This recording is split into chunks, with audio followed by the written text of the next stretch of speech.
Hi mga labs! Magandang araw! Welcome back to my channel, Jarcin's Kitchen.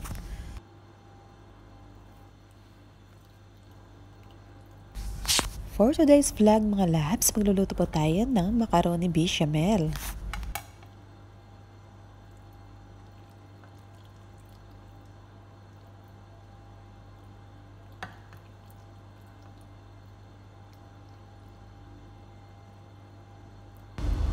Tara na mga labs! Samahan niyo po ako sa kusina.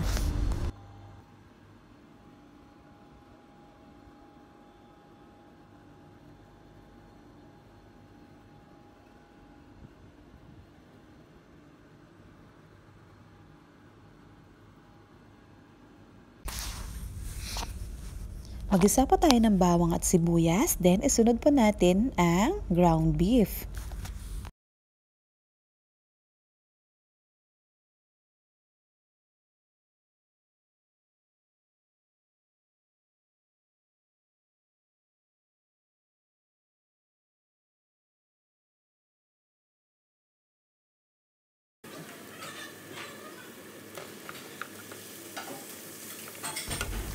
At maglalagay nga pala ako dito ng konting toyo at seasoning powder para magkalasa po ang ground beef natin habang ginigisa po natin siya.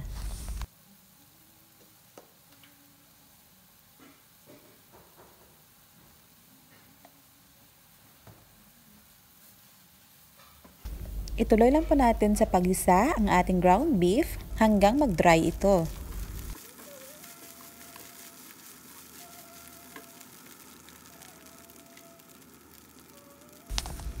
At kapag ganito na siya ka-dry, mag-add na po tayo dito ng pasta sauce at tubig.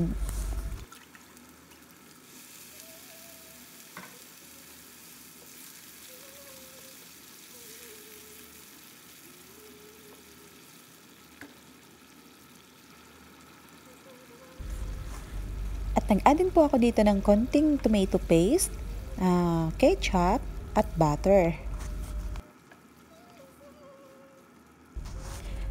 Hindi ko na po sinukat ito mga labs kasi kabisado ko na kung paano lutuin ito at in fairness naman, nagustuhan naman ng aking mga alaga ang style ko sa pagluluto ng macaroni bechamel.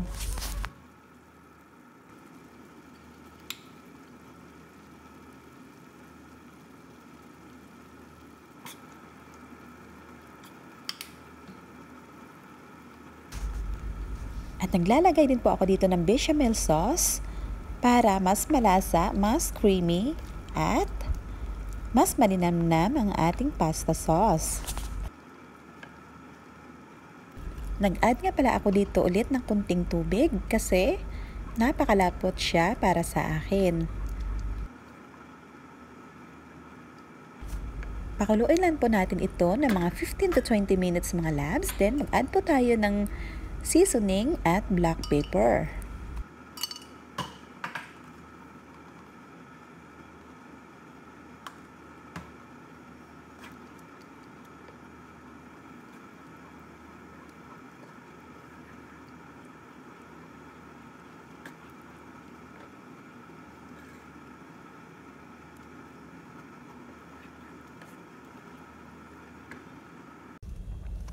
At ito na mga labs, luto na po ang ating pasta sauce.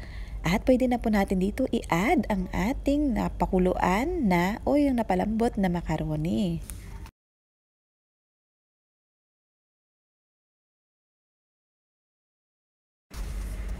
At ilalagay na po natin ito sa Pyrex o sa pwede natin paglagyan para makagawa na po tayo ng bechamel sauce.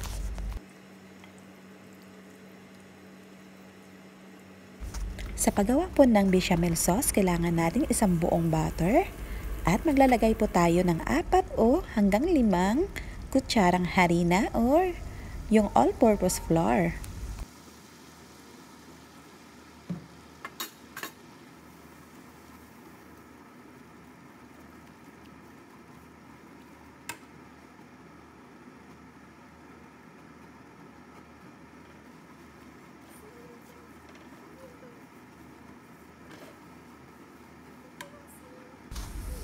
At maglalagay po tayo ng liquid milk. Halu-haluin lang po natin ito at tatansyahin lang po natin na huwag masyadong malapot at huwag din po masyadong malabnaw.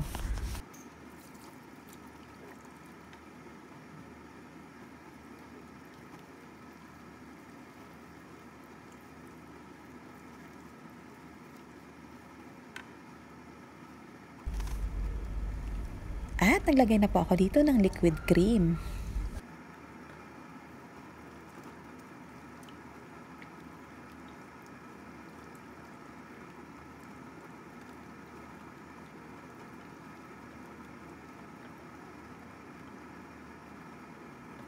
Continue mixing lang mga labs at magdagdag lang po tayo dito ng gatas at liquid cream hanggang makamit natin ang final texture natin na katamtaman na bechamel sauce yung hindi siya malapot at hindi din siya malabnaw.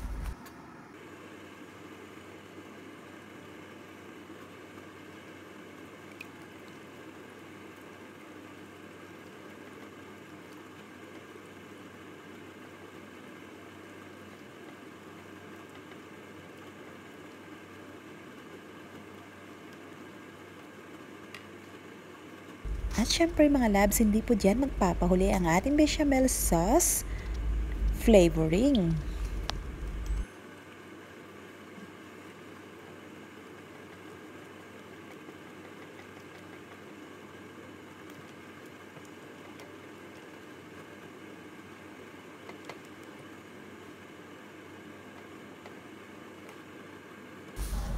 At ito na mga labs, nakamit na natin ang final texture ng ating bechamel sauce at pwede na po natin ito itopping sa ating nalutong macaroni. O, diba mga labs? Saktong-sakto lang. At ilalagay naman natin ito sa oven mga labs ng around 20 minutes hanggang mag-golden brown ang ibabaw nito.